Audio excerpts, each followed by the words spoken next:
नमस्कार, कमल किशोर जगत का सामना से आज हम हैं एनबीसी समाज के श्रीमान रामफल जांगड़ा जी और जानना चाहते हैं इनसे कि आज जो नगर निगम की 2 सीटें बीसी समाज को दी गई हैं, जबकि पिछड़ा वर्ग समाज को 27% रिजर्वेशन है, लेकिन 2 सीटें दी गई हैं। कितनी खुशी मिल रही है? जांगड़ा जी नमस्कार। पहले तो आपके व्यूअर को जय ज्योति और जय भीम जी। सभी साथियों को क्रांतिकारी नमस्कार, आदाब। साथियों, बड़ी दुखदायी बातें हैं ये। जी। जब इतनी बड़ी पॉपुलेशन होने के बावजूद जी। जो लगातार लंबे 30-35 सालों से संघर्षरत लोग हैं जी। उनकी मुख्य मांग थी कि कहीं भी इस जो अति पिछड़ा वर्ग है इसको, चाहे विधानसभा हो, चाहे लोकसभा हो, चाहे जिला परिषद हो या नगर निगम हो या पंचायत हो, हमारी एक ही मांग थी कि जो जितनी आबादी है उस आबादी के अनुपात हमारे को राजनीतिक हक मिलना चाहिए, शिक्षा में मिलना चाहिए और रोजगार के अंदर।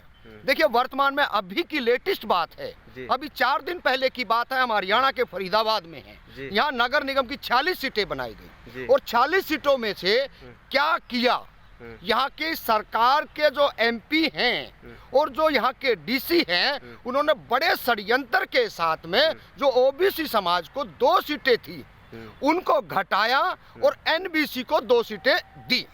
जो दी उसके लिए धन्यवाद। लेकिन समाज की भी सीटें सुनिए, ओबीसी ए और बी, अभी ए को दी गई है, ओबीसी बी हटा दिया गया। अच्छा। दुर्भाग्य की बात यह है, कोई भी व्यक्ति, चाहे वो एडवोकेट लॉबी हो, चाहे वो बिजनेसमैन लॉबी हो, या तमाम जो इस देश का वोटर हो, या छात्र हो या महिलाएं हो, किसी को कोई असर नहीं पड़ रहा है। अरे भाई, आप अपने बच्चों के उज्जवल भविष्य के लिए अगर नहीं लड़ोगे, ये तानाशाही सरकारें इसी तरीके का आपके ऊपर आडंबर और पाखंडवाद की तरफ आपको लेके जाएंगी। हमारी मुख्य मांग ये थी कि जब हरियाणा सरकार स्वयं ये कहती है कि हम 8.5-9% अति पिछड़ा वर्ग को राजनीतिक हिस्सेदारी देंगे, भाई आपने क्यों नहीं दिया? नगर निगम के चुनाव के अंदर आपने हमारे साथ कितना बड़ा विश्वास छलावा किया है। भाई, एक तरफ तो आप 2 सीटें दी, उसमें भी आपने एक महिला कर दिया और एक पुरुष कर दिया, एक 46 और एक 6 नंबर वार्ड। भाई, हम क्यों इससे संतुष्ट होंगे? बिल्कुल भी नहीं। 25 से 30 साल लगातार हम लड़ाई लड़ते आ रहे हैं और ये लड़ाई हमारी यही थी कि हमारी जितनी आबादी है, जितनी बिहार के अंदर जनसंख्या के आधार पे जो जातिगत जनगणना हुई है, उस जाति जनगणना करवाइए और हमने जितनी जो सीटें हमारी बनती हैं अब दीजिए। लेकिन ये नहीं करेंगे। हमारे युवा बच्चों को, हमारी जो ताकत है उसको आप किसी एक तरह लगा करके आप सम्मान लेना चाहते हैं, हमारा वोट लेना चाहते हैं, राजनीतिक हक नहीं देना चाह रहे। ये जो चीजें हैं अब ज्यादा लंबे समय नहीं चलेंगी। हम बहुत जल्दी एक बहुत बड़ा प्रदर्शन करने वाले हैं और यहाँ हरियाणा सरकार का पुतला हमने पहले भी जाति के जनगणना पे फूका है और ज्ञापन भी दिया है। और जब पिछड़ा आयोग यहाँ पे आया उसके सामने भी हम दर्शन सिंह को भी और उसके जो आयोग के जो सदस्य थे उनको भी मुखरता से कहा था कि आप हमारी ये जो मुख्य मांगे हैं इनको सर्वप्रिय रखिए। लेकिन नहीं हुआ, सुना कुछ ढुलमल रवैये से। आज हम सचेत करना चाहते हैं, हम लगातार कैंपेन कर रहे हैं कि हम अगर टिकट नहीं तो वोट नहीं। अच्छा। अगर आप टिकट नहीं वितरण करोगे सही ढंग से, जो शेड्यूल कास्ट के वार्ड हैं उनको छोड़ करके, रिजर्व जो वार्ड है उनको छोड़ करके हम तमाम जगह पे तमाम साथियों को, तमाम एनबीसी के लोगों को, तमाम मूल पिछड़े वर्ग के लोगों को कहना चाह रहे हैं, आप 2000 वोट रोकिए, आप 500 वोट रोकिए, आप ज्यादा से ज्यादा खड़े रहिए ताकि इन मनुवादियों को जो राजनीतिक मलाई जो चाट रहे हैं इनको इस बात का एहसास हो कि अब वो वक्त नहीं है जो सन 1970 के अंदर इसी देश के अंदर जननायक कर्पूरी ठाकुर जी ने कहा था सबको बराबर। उन्होंने उस टाइम 12% दिया और 2% उस दौर में सवर्णों को भी दिया, महिलाओं को भी दिया। आज ये लारे लप्पे दे करके हमारा वोट छीन करके कर्पूरी ठाकुर को, जब एक तरफ हम जातिगत जनगणना की बात करते हैं, ये दूसरी तरफ कर्पूरी ठाकुर को 2007 से हमारी मुख्य मांग है कि उनको आप राष्ट्रपति सम्मान दें। वो सम्मान दिया, एक बात कहें, सम्मान तो दिया है, जी, जी। लेकिन हमारे साथ छलावा भी किया है, जी। ये बर्दाश्त नहीं करेंगे। लेकिन अभी जो 27%, 52% ओबीसी समाज की जनसंख्या है, बीसी ओबीसी समाज की, और 27% रिजर्वेशन है, 2 सीटें दी गई हैं, और अभी सब लोग राम मंदिर के उद्घाटन में लगे हुए हैं, बड़ा हर्षोल्लास है। नहीं, ठीक है, देखिए हम किसी का विरोध नहीं कर रहे, जो राम की आस्था रखता है आप रखिए, हम कह रहे अधिकार कहाँ है, हमारे बच्चों की शिक्षा कहाँ है, हमारे बच्चे डॉक्टर नहीं बनेंगे, प्रोफेसर नहीं बनेंगे, इंजीनियर नहीं बनेंगे, इस देश के वक्ता नहीं बनेंगे, इस देश के अंदर प्रधानमंत्री नहीं बनेंगे क्या? अरे आने वाली पीढ़ी की लड़ाई है हमारी। 70 साल से आज तक हमारे जो लोग थे वो इन्हीं को वोट देते आए हैं। आप 2 बेड सोसाइटी की बात बाबा साहब अम्बेडकर ने की थी, और इन्हीं को ये बात कहा था कि आप भी अपने जहन में ये चीज रखिए, लेकिन उन्होंने नहीं रखी है, जिसका हमारे को अभी किशन पाल जी को मंत्री बनाया, केंद्रीय मंत्री बनाया, और महेंद्र प्रताप जी को यहाँ पर प्रदेश में कैबिनेट मंत्री भी दिया जी।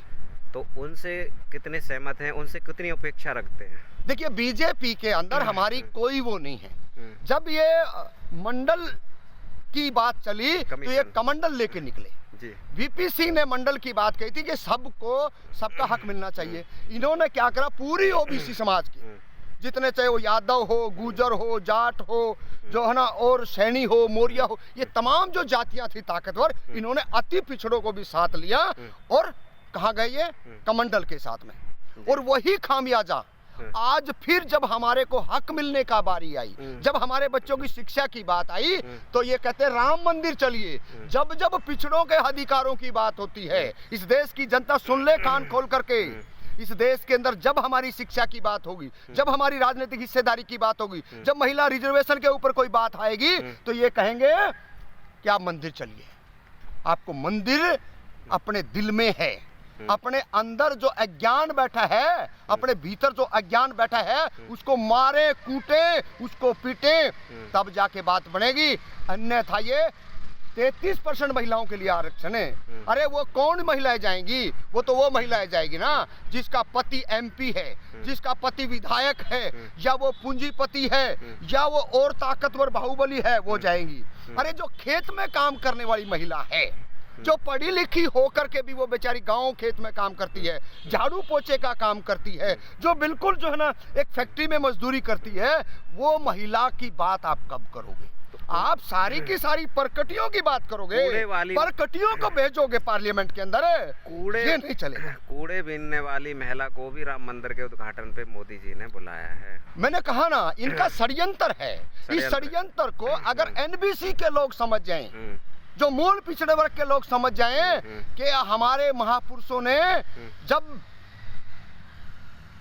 हमारे संत गाड़के जी की बात हम कर लें, संत गाड़के जी का क्या फार्मूला था? सफाई की बात करी। उसने कहा तन पे आधे कपड़े आप पहन लीजिए, लेकिन अपने बच्चों को शिक्षा जरूर दीजिए। तो वो सफाई का अभियान था, वो शिक्षा का अभियान था। आधी रोटी खा के, मतलब आप अगर थाली नहीं है तो हथेली पे आप खाना खा लीजिए, लेकिन बच्चों को शिक्षा जरूर दीजिए। वो आइडियोलॉजी, वो धारा आज नरेंद्र मोदी जी कहाँ डाल रहे हैं? वही पैटर्न है, लेकिन उस पैटर्न पे उनको हक नहीं देना चाहते। आप एक ही बात कहते हैं, अरे भाई आप महिला 75,000 स्कूल बंद कर दिए आज। हाँ तो करेंगे ना, ये करेंगे, ये नहीं चाहते ना। जो सफाई कर्मचारी का बच्चा है, जो गाड़ी साफ करने वाले का बच्चा है, जो झाड़ू पोछे वाले का बच्चा है, जो कारपेंटर का बेटा है, जो मटका बनाने वाला है, जो सुनार का बेटा है, जो लुहार का बेटा है, जो बघेल का गाय गोबर का काम करने वाला है, उनको नहीं चाहते ये तो स्वयं ये भी नहीं चाहते। दुख की बात है ये। अगर ये लोग अगर जरा सा समझ जाएं कि हमने इनकी जो मुख्य धारा है, जो संघी विचारधारा है, उससे ऊपर उठना पड़ेगा। अगर आप इनकी विचारधारा में रहोगे तो आने वाले टाइम के अंदर, जिस पार्क के अंदर हम बैठे हैं, सोचिए आने वाले टाइम के अंदर ये 4 पार्ट बना रखे हैं, इसके अंदर भी राम मंदिर बना देंगे, यहाँ भी आस्था करा देंगे, यहाँ थाली बजवा देंगे, यहाँ ताली बजवा देंगे। यहाँ पे जो कोरोना कैसे सिस्टम के अंदर अपने आप को ये कहाँ लेके चले, और किसान मजदूर से ये देश बचा था, वो इनको नहीं खल रहा। स्कूल अस्पताल बंद करवा रहे हैं। बिल्कुल करवा रहे हैं ना, हम तो डंके की चोट पे कह रहे हैं। आगे ऐसे ही चलता रहा तो समाज क्या करेगा? आपकी क्या कार्रवाई रहेगी? नहीं, हमारी कार्रवाई सीधी है। हम समाज के अंदर, युवा बच्चों के अंदर इस जागृति को लेकर जितनी हमारी क्षमता है उससे ज़्यादा हम काम करेंगे और हम अपने बच्चों को, हमारी जो आबादी है उसको हम सचेत करेंगे कि अपने महापुरुषों को पढ़िए, उनके संघर्ष को पढ़िए। ये जो आज जो ड्रामे जो चल रहे हैं, टिकट दिए हैं, जो सीटें दी हैं, ईवीएम के सारे क्या जीत जाएंगे? ईवीएम के रहते क्या? देखिए, ईवीएम का एक ही सवाल है। ईवीएम तो दूसरे नंबर का मामला है। जो जिस दिमाग का पूरा माइंड हैक कर रखा हो, जिसकी साइकोलॉजी पूरी की पूरी वो कर रखी हो, जिसके बच्चों को पता ही नहीं है, जिनको माता बहनों को यही नहीं जानकारी है कि तुम्हारे राइट्स क्या हैं। जब राइट्स का नहीं पता होगा तो वो इसी तरीके से वो नारे लगाएंगे और इसी तरीके से देश को गर्त में डालने का काम करेंगे। वही लोग हैं ये जो ओबीसी के रिजर्वेशन, जब इस देश के प्रधानमंत्री वीपी सिंह ने जब मंडल आयोग लागू किया तो इन्होंने क्या कहा था? कर्पूरी ठाकुर ने जब इनको रिजर्वेशन लागू किया तो क्या कहा था? कितनी गालियां बकी थी, कितना अपमान किया था, और आज भारत रत्न से उनको सम्मानित कर रहे हैं क्योंकि इनको पता है कि जातिगत जनगणना बिहार से हुई है और बिहार के लोग इनको बख्शेंगे नहीं। वो जातिगत जनगणना वो पूरे देश के अंदर जाएगी और पूरे देश के अंदर लोग बीजेपी के एंटी खड़े होंगे और बीजेपी को इस बात का एहसास होगा कि जो ध्रुवीकरण कर रहे हो आप, वो ज्यादा दिन तक नहीं चलेगा। कितना मूर्ख बना लोगे? कब तक दुनिया को जो ना आप बेवकूफ बना के रख सकते हो? ये राजाशाही है, लोकतंत्र नहीं है। ये राजाशाही चल रही है और इस राजाशाही के खिलाफ हम लोग लगातार लड़े हैं और लड़ते रहेंगे। इनकी लाठियां और गोलियां हमने लगातार देखी, इनकी जेलें भी देखी और लड़ते रहेंगे। जगत का सामना हम बात करने के लिए जांगड़ा जी, धन्यवाद। शुक्रिया।